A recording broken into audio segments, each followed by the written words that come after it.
Friday's game against the Padres effectively ended the Diamondbacks season, as Arizona fell in a 7-4 loss and was eliminated from postseason contention. But for starting pitcher Zac Gallen, the defeat may have signaled more than just the end of the year. It could mark the final chapter of his time in Arizona. Gallen, a pending free agent this winter, struggled on the mound, pitching just over 4 innings and allowing 5 earned runs.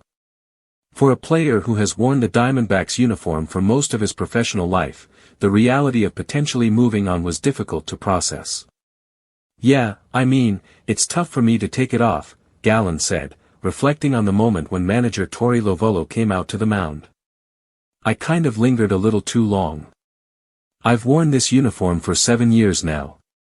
As much as I've spent time in other organizations, I really think of myself as a D-back. I've spent most of my career here." He went on to describe the emotional weight of the possible farewell. "If it's the last time, it'll be a tough pill to swallow.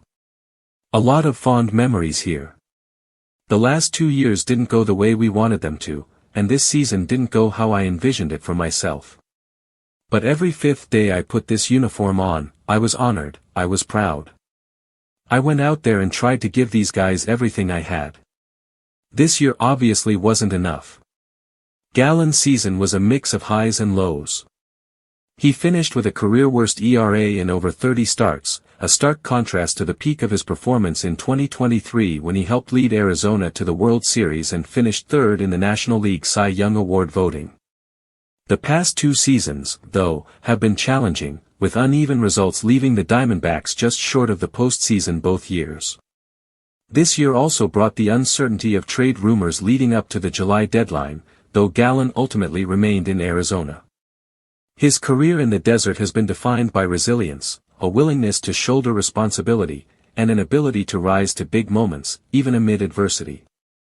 7 seasons in one organization, through triumphs and setbacks, has left Gallen deeply connected to the team, the fans, and the city. The potential end of his tenure is understandably difficult to process. Yet for a player who has experienced both the thrill of a championship run and the frustration of narrow misses, the door may not be completely closed. A reunion with the Diamondbacks this winter could still be possible, leaving the story of Zac Gallen and Arizona open for another chapter, even after a season that ended in disappointment.